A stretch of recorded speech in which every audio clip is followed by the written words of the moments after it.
대법원 2023년 10월 12일 선고 2018-294-162 판결 사건명 배당 2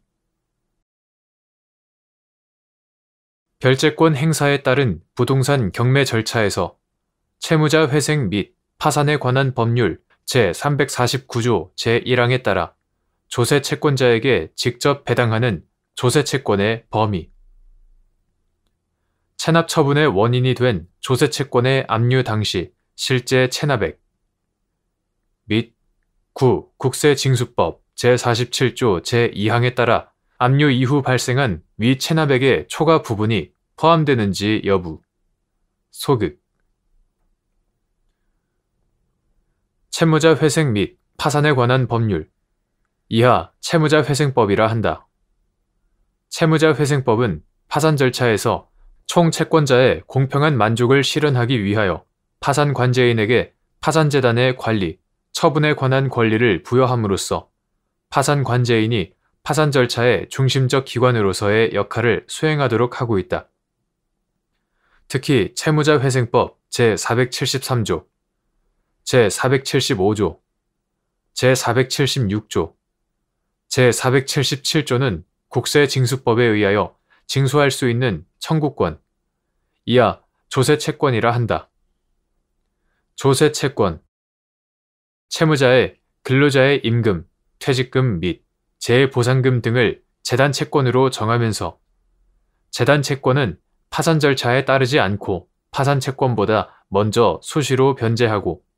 파산재단이 재단채권의 총액을 변제하기에 부족한 것이 분명하게 된 때에는 재단채권의 변제는 다른 법령이 규정하는 우선권에 불구하고 아직 변제하지 않은 채권액의 비율에 따라 한다고 정하고 있다. 그에 따라 파산채무자 소유의 부동산에 대한 별채권의 실행으로 인하여 개시된 경매 절차에서 과세관청이 한 교부 청구에 따른 배당금은 채권자인 과세관청에 직접 교부하지 않고 파산관제인이 채무자 회생법 소정의 절차에 따라 각 재단 채권자에게 안분 변제할 수 있도록 파산관제인에게 교부하는 것으로 해석된다. 한편 채무자 회생법 제349조 제1항은 파산 선고 전에 파산재단에 속하는 재산에 대하여 조세채권에 기한 체납 처분을 한 때에는 파산 선고는 그 처분의 속행을 방해하지 아니한다고 규정하고 있고 이에 따라 조세채권자인 과세관청이 파산 선고 전 체납 처분으로 부동산을 압류, 참가 압류를 포함한다. 압류한 경우에는 이후 체납자가 파산 선고를 받더라도 선착수한 체납 처분의 우선성에 따라 별채권, 담보물권 등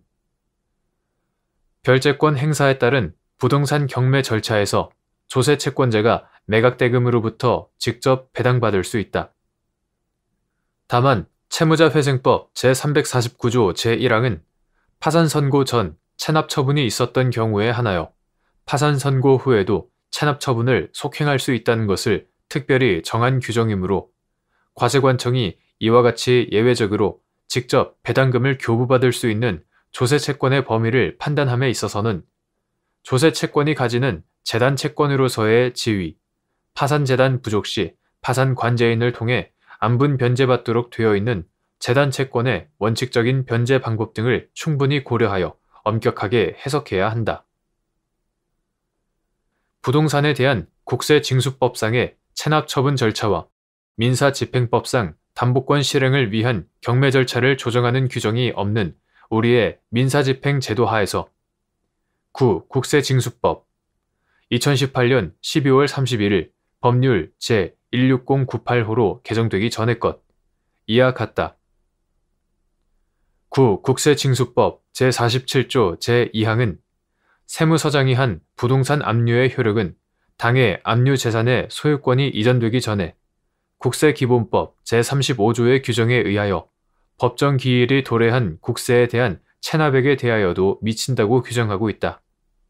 그러나 이는 압류에 의해 이후 발생하는 국세채권에 대하여 특별한 우선적 효력을 인정하는 것은 아닐 뿐 아니라 압류 후에 발생한 체납세액 전부에 대하여 담보권 실행을 위한 부동산 경매 절차에서 교부 청구의 효력까지 인정하는 취지도 아니다. 한편 압류가 행하여짐과 동시에 매각 절차인 경매 절차가 개시되는 민사 집행 절차와는 달리 체납 처분 절차에서는 압류와 동시에 매각 절차인 공매 절차가 개시되는 것도 아니고 압류가 반드시 공매 절차로 이어지는 것도 아니며 체납 처분 절차와 민사 집행 절차는 서로 별개의 절차로서 공매 절차와 경매 절차가 별도로 진행된다. 여기에 도산 절차가 개시되면 평시 상태의 법률 관계와는 다른 특수한 법률 관계가 형성된다는 점을 더하여 보면 선착수한 체납 처분의 우선성을 존중할 필요는 있지만 그렇다고 하여 체납자가 파산 선고를 받은 경우에까지 국세징수법 제47조 제2항의 문헌만으로 별채권 행사에 따른 경매 절차에서 압류 당시에 체납세액을 초과하는 부분에 관한 배당금을 파산 관제인이 아닌 과세관청에 직접 교부해야 할 필연적인 이유가 있다고 보기 어렵다. 따라서 채무자회생법 제349조의 규정 취지, 국세징수법 제47조 제2항이 정하는 부동산 압류 효력 확장의 의미와 한계, 파산 절차의 목적 및 파산 절차에서의 파산 관제인의 역할과 조세 채권자의 지위 등을 고려하면 별채권 행사에 따른 부동산 경매 절차에서 채무자회생법 제349조 제1항에 따라 체납 처분의 우선성이 인정되어 조세 채권자에게 직접 배당하는 조세 채권은 체납 처분의 원인이 된 조세 채권의 압류 당시 실제 체납액에 한정된다고 봄이 타당하고, 이와 달리 국세징수법 제47조 제2항의 문헌에 따라 압류 이후 발생한 위 체납액의 초과 부분까지 포함된다고 볼 수는 없다. 이와 같이 보더라도 조세 채권자는 그 초과 부분에 관하여 채무자회생법이 정하는 바에 따라 재단 채권 또는 파산 채권으로 만족을 얻을 수 있으므로 조세 채권의 실현을 확보하려는 정책적, 공익적 필요성이 과도하게 제한된다고 볼 수 없고, 오히려 조세 채권자가 다른 재단 채권자 등 이해관계인에 비해 지나치게 우월한 지위를 부여받는 것을 방지함으로써 회생이 어려운 채무자의 재산을 공정하게 환가, 배당하는 것을 목적으로 하는 채무자회생법의 목적에 보다 부합하는 결과를 얻을 수 있다.